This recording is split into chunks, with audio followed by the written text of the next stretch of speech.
and we have Kahati's explanation. Okay, so if you can hold this down, see. Okay, ready? Let's do the second chapter of Pirkei Avot. Pirkei Avot, the chapters of the fathers. The fathers are the founders of Judaism,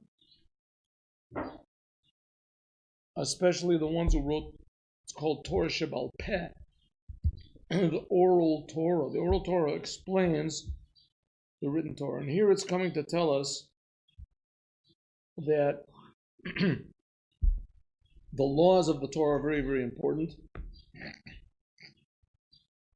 when the Jews do it, but when the Jews do them. But in some ways, even more important is fixing up the Jews themselves. So these are advices which were given by these wise men, philosophies. But they're not like ordinary philosophies that are made up by great philosophers and wise men, Aristotle and these people. But these are actually passed down from God to us. And so these are godly advice given to us on how to fix up our personality. Now you might ask a question, what does God care about how you fix up your personality? The main thing is just be a original religious person and believe. So it says that's not enough. If you're a religious person and you really believe in God, so you really believe, at least the Jewish way, that God creates the whole world. God is not just this tremendous spiritual power that is stronger than the devil or whatever. But God creates the whole world, devil included. He creates everything. And most important, he creates us. But the devil's in Gehenna. Well, the devil is right here. But he's in Gehenna. Tricking us and messing around with our minds. To talk about the Yatzahara, the devil's in Gehenna punishing people. Yetzer Hora is the devil. It says the Yetzer Hora is the Satan, is the angel of death. But I thought he was in Gehenna punishing people. It could be he does it as a hobby, one of his hobbies. But Hashem tells him what to do for certain people. Yeah, he tells him. Go easy on him, go hard. He tells him, yeah, he's got his. Hashem tells him. He's got. Huh? He's got his attention. Listen, you have to remind. The devil is very old, you know. He has. He's not as. But he's just as practical as he ever was. But the devil Hashem controls the devil. Hashem put the devil inside of each and every one of us. In other words, each one of us has what we call a selfish impulse. And that is the devil. Another name for the devil is the Satan. The word Satan means for Sata, means to make a person stray off the right path. To make a person go straight off the derek. Go crooked. Like off the derek. Go crooked. In other words, a person knows what's right, but the devil is like a, I don't know what the word devil means to you. Yatzahara. But the word devil in Hebrew is Satan, means the confuser. Not the accuser. Okay, so Satan is also true. But Satan means to make a person confused. Like to try to get him off the Let's go. Yes. Okay, Rebbe Omer. Rebbe, who is this Rebbe? So it says this Rebbe, this is the last of the Tanaim. He was the one that arranged the Mishnayos. He was the son of Rabbi Shimon that's mentioned in the previous Mishnah that we had over here. Who was this? This was Rabbi Shimon ben Gamliel Omer. On three things the world stands: on judgment, on truth, and on peace. That's the end of the first chapter of Pirkei Avot, of the chapters of the fathers. And this is the beginning of the second chapter. And this Rebbe, he was the leader of the Jewish people. He's also called Rebbe Yehuda. Eza derech yashara sheyibor lo adam. What is the straight way that a person should choose? Like you say, off the derech, off the path. What is the path? What is the path? You have to pick a path. Oh, so do we have to pick the path? Yes. What about Torah and mitzvahs? Everybody knows Torah and mitzvahs. That's the path. What does he have to tell us? Which is the straight path? We know we're religious Jews. Torah and mitzvahs. Torah and mitzvahs. We'll see. He doesn't say that. You'll see. Says, which is the straight path that a person should take? Kol shehi tiferet lo oseh. Everything which is, you say, beautiful to the one who does it. The tiferes lo min adam, and it is beautiful in front of other people. Those other people say, "Oh, this is good. This is a good thing." Okay, what does this mean? What you're supposed to worry about what other people think? What if nobody in your community thinks that putting on tefillin is a good thing? Then, well, people don't like it, so I won't do it. Is that what he's saying? Everything which is beautiful to him and beautiful to other people. What's he mean? What does it mean? Let's look and see.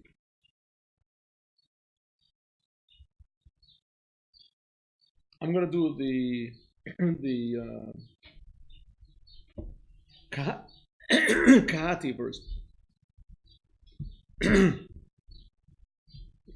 Which is a straight way that a person should choose? That a person should choose for the way of his life, a philosophy, a life philosophy. That a person should always, this should be a guiding light to a person all the time in his life.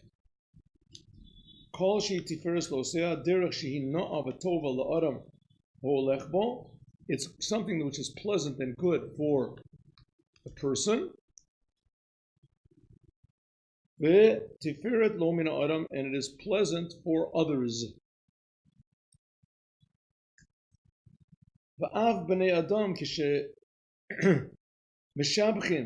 They praise him because he goes in this way. That's pretty nice. In other words, doing Torah mitzvahs is good, but don't be disgusting when you do Torah mitzvahs. Don't make it like you're some sort of a religious freak. You do Torah mitzvahs, it has to be in a pleasant way. Why? What do you care? What do you care what people think? You're doing Torah mitzvahs, that's the main thing, right? He says, no, it's not the main thing. You should definitely do Torah. You should definitely do the commandments. Nothing should make you stop doing Torah and doing mitzvahs, but wherever possible, any way that you can, it has to be pleasant and a nice way to people. You don't have to disturb people. You don't have to, no. I remember once I was on a plane and some fellow, religious guy, I mean, maybe he was a Baal Tshuva, I don't know what it was, but he decided he was going to pray Shmona Esrei in the aisle. In the aisle, he was going to pray Shmona. Definitely, it was Tower Air, one of the worst airlines. Anyway, let's not talk about bad things, but it was really terrible. In fact, only one. He was standing praying Shmona Esrei in the middle. Maybe it could have been that there was a minyan, there had been a minyan before. Anyway, he was left there standing. Everybody had finished and he decided. And people couldn't go around him. No, you figure normally a person sees a guy's like that. He realizes it's not normal. So he waits. Or he says something to him. Or he tells the stewardess. Or he goes around the other way. Well, it just happened that God, he's the one that makes partners. Zivugim. And there came this lady. She was tremendously anti-religious, Jewish, Israeli lady. Anti-religious, she says, and she was also nervous anyway. And the flight was terrible. The flight.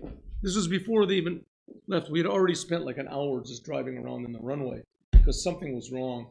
And then the air conditioning went off and people were sweating. Anyway, it was the worst scenario you could possibly have. But this guy decides he's going to Shmona Esrei, and that's it. There's no world, there's no anything. He's worshiping the Lord. And this lady wanted to go through. And she was right. She waited. You know, a normal person would wait 2 minutes. She waited 15 seconds. Okay, so it wasn't that nice. She did, but she wanted to go through. He didn't want it. So he grabbed onto the two armrests next to her so she couldn't move. And she got up on the chair and she tried to stop herself between him and the chair. And they were screaming and they was yelling and they were fighting. And finally, in the end, I pulled the guy away. I realized that, I looked at his davening. He was just right at the beginning. So I pulled him away and I told him this. You can't do this, I mean, first of all, there's nothing wrong with moving. A person here, I just wanted to say you can move. Big deal. So you move back, it's not a brain operation or something. Anyway, a lot of yelling and screaming. It was terrible. But the point is that he was a religious guy, praying to the Lord, wonderful, but he was doing it in the most obnoxious way possible. So when you do things you should try to make an effort that things should be pleasant, both to you and to others. But the Rambam says a little bit differently. The Rambam says,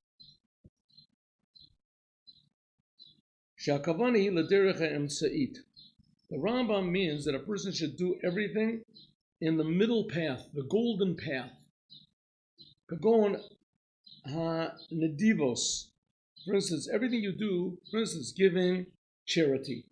Shehi derech ha'emtza'it shebein pizranos ubein kamtzanos. Nedivos means giving charity, being, open-hearted, but not to be stingy, but on the other hand, not to be crazy, to give all of your money away. I mean, we'll go back to this. I know people that I used to collect money I had a Chabad house and also for the Yeshiva. And I went to people that I knew did not have that much money. I knew they didn't have, they were regular people, and a person gives $100 donations, very nice, $150. There was one person, he wanted to give me $1,000. So, and I knew his situation. I said, I don't understand. Why are you, what are you giving? Are you trying to impress me? Listen, I need the money, The fact is I need the money. But, first of all, there's other people that are going to come. And who knows if their check is going to bounce that the guy gave, But I said, but I already heard that you give more than you should. I heard this. And he agreed. He said, yes, it's really right that he has this, he just feels that he has to show how big he is and how wide he is and how this he is and all this. So he gave me whatever he gave, and then ended up he really became bankrupt and they had troubles, all sorts of troubles, family troubles and everything like that. So I even felt bad about the little bit of money that I took from him. Nevertheless, there's some people that they give too much. They feel they must give everything to show how wonderful they are. Shehi derech ha'emtza'it shebein pazranos ubein kamtzanos. Shekain im yiyeh kamtzan, if a person will be too stingy, v'yitz borhon, then tiyeh tiferes lo, then it'll be good for him, but it won't be good for others. Aval bnei adam lo yifaru al midaso zu. But if he's pazron, if he decides he's just going to give all the money he has away, then it'll be good to other people. Everybody will like him. Thank you very much. But on the other hand, he himself, it won't be good for him. Maybe he'll come to be poor, and then he'll be the one that has to collect charity. And that's really what happened to this person. Bekain bakol shar amidos. Some people say lo'oseh, and they say that the meaning is lo'oseh, to the one who does it, means God. It should be toferes lo'oseh, kamo yismach Yisrael ba'oseh. And that it should be, all the deeds of a person should be metukanim, until all he's thinking about is that he wants Hashem to have pleasure from what he does. That's the whole reason he's giving charity. Because he wants to do it, not so that he's going to go to heaven or whatever, but so he owes it to Hashem. Hashem gives him everything he's got. And he's just passing the money on to others. Right? So that's why he gives charity, or he does all the commandments, etc. Okay, let us see what the Rebbe has to say. Good? Mm-hmm. Here, you can have this book.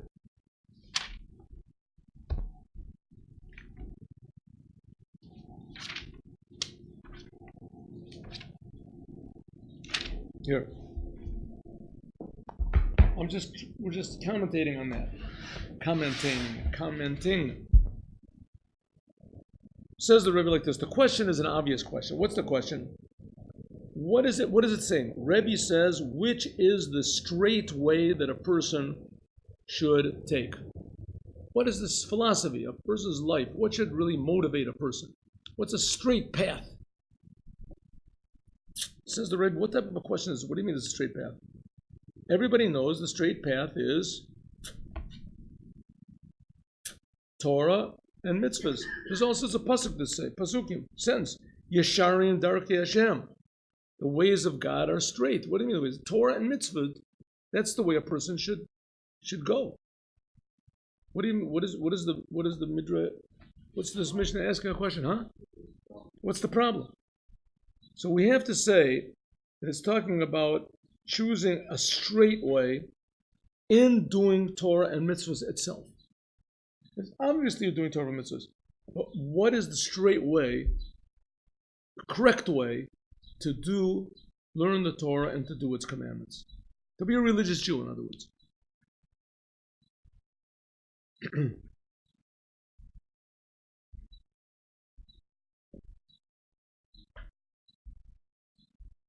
Okay, so what does it say? Everything that is good to a person and good to others. Obviously, the question is, how can it possibly say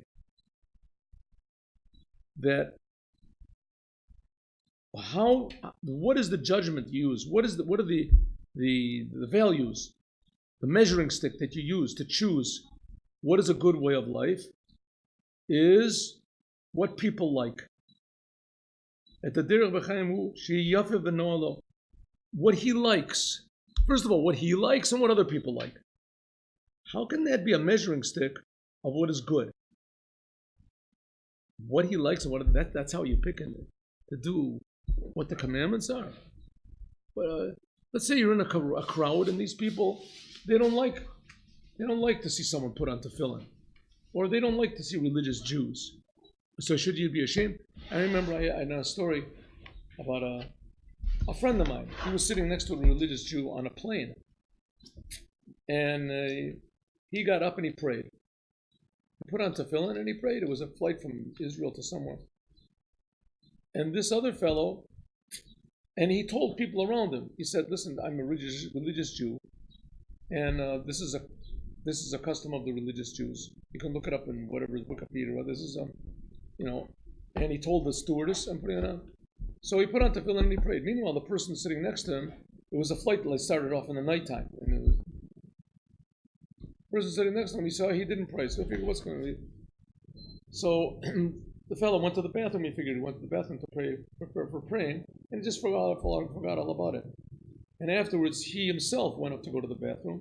He went to the bathroom and he opened up the door, and there was the guy sitting there with his talis and tefillin on in the bathroom, because he was ashamed didn't want people to see him davening. He was afraid people would look at him and they'd see him davening, and maybe would be afraid, maybe of this. So, maybe the guy was right. I was right. The people around him, maybe they won't like it. People won't like it, so maybe you should do what people like. So that's really one of the considerations you have to take into mind of what is a good way of doing Torah and mitzvahs is what people like, what they don't like. What is it talking about in this Mishnah? What is good to him and what's good from others. Right? That's a good way of Judaism. What's good to you and what's good for others.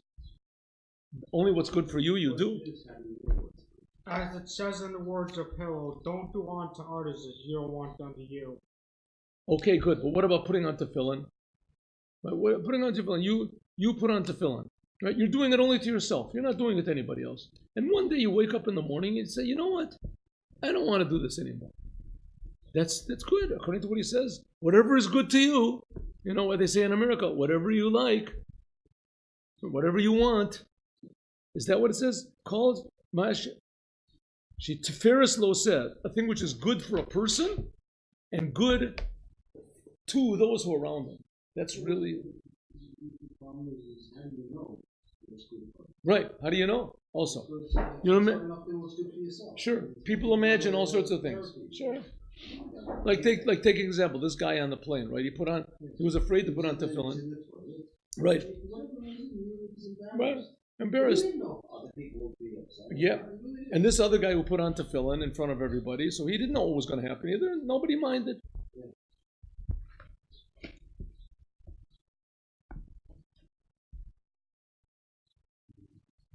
So that's the question. Pirkei Avos. But you don't have it. You don't have it. I'm just reading from this book. We don't have another copies. If you want to, I can make copies. Mishnah, but I'm reading now the Rebbe's commentary. If you want to, I can make copies. You want me to copy?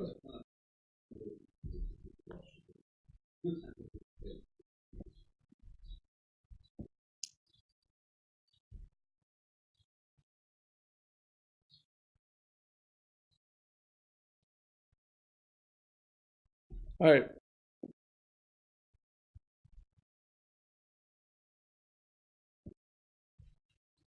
The answer is like this. What does it say, tiferes? It should be, what is the straight way a person should take? A way that is tiferes. Tiferes means beautiful. It's beautiful to him and it's beautiful to others. Right? Judaism should be a thing that's beautiful to you and it's beautiful to others. What does this mean? How do you know what is beautiful, what's not beautiful? Here, let's put this in. How do you know what's beautiful and what's not beautiful? Listen. Rebbe, the one who said these words, he was a Nasi. He was the leader of the Jewish people.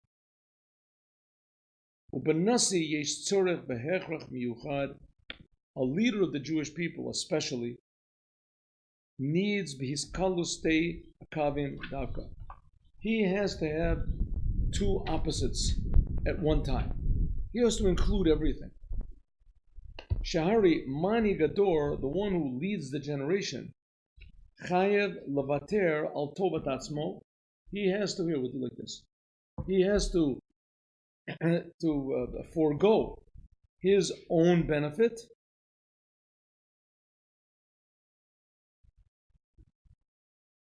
Ulit Maser Livnei Doro, and to totally devote himself to the entire generation, to all the Jews of the generation. He has to forget about his own needs and his own wants and his own desires.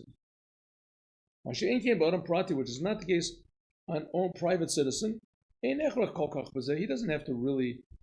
doesn't have need to forego his own personal life. Ordinary person.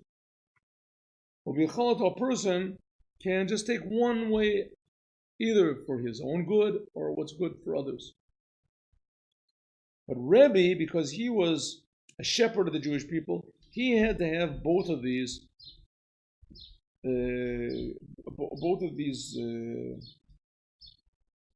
ways of living for himself and for others. And because he was the leader of the Jewish people, he wanted to imbue this in every single other Jew as well. Get it or not? Whereas a person can either think about himself or he can think about others. Huh?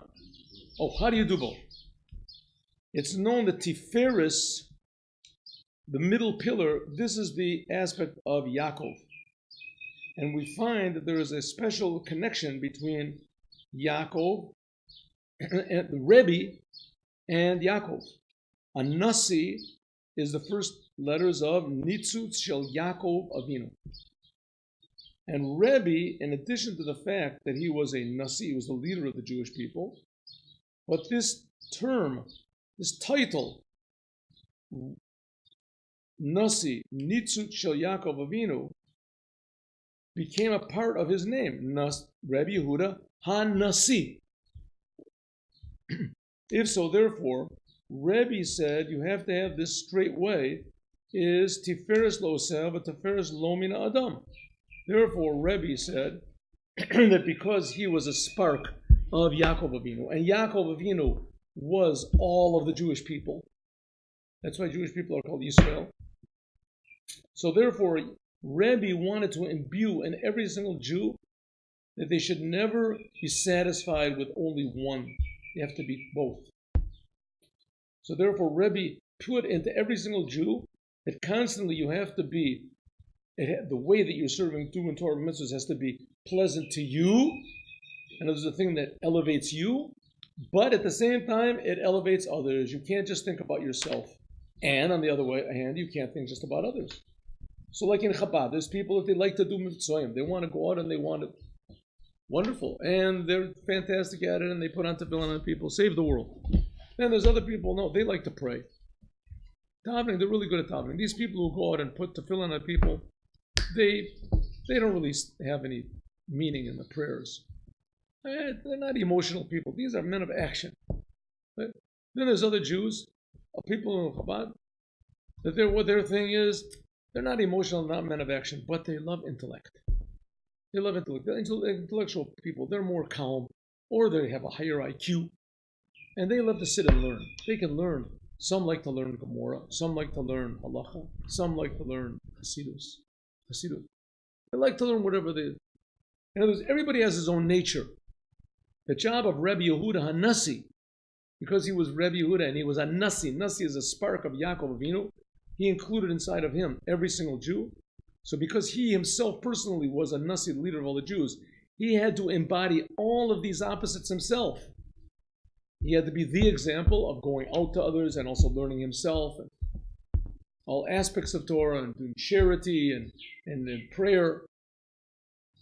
And because he was also a leader of the Jewish people, it wasn't good enough he did it himself. He wanted to imbue this in every single Jew. So that's what it says. Rebbe Yehuda Nasi, Rebbe said, which is the straight way of every person, not just for me. It says every person is, you have to have you can never be satisfied with just one way. It's just good for you. It has to be good for you, and you have to find a way that's also good for others. Yes? Right. We are the people who describe it, more facets of this way. How do you get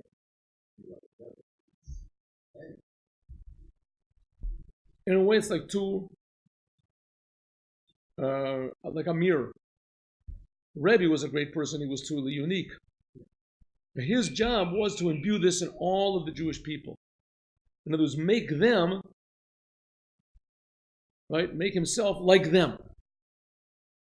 That all he had to worry about everything. like them? Yeah, impossible for him to do, but he had to do it. What you want to do is make them like Oh, him. So on one hand, he had to worry about all of the Jewish people, just like they're worrying about themselves. So he had to worry about them and make them to be like he is. That's what the king is. Right. So that's what it's saying over here. Rebbe's job is, even though it was not in his nature to worry about every single person, his nature was to embody all these different things and be, like you say, a unique person. To be unique and show everybody how unique he is. But he went out of his nature, and not only was he the leader and the unique one, but also he wanted to make everybody else also like him. On the other hand, he wanted to imbue in them that they themselves wanted to be like him. So he worried about them, and they had to. So he connected to them, and they had to connect to him, even though it was everybody had to do the opposite of their nature. Because Rebbe Yehuda, he was a Nasi, he was the leader, he was the highest, right? The highest of the high. He couldn't get down so low. So maybe that's it for now. Good? Did they open up the lunchroom in the yeshiva yet? Let's call and find out.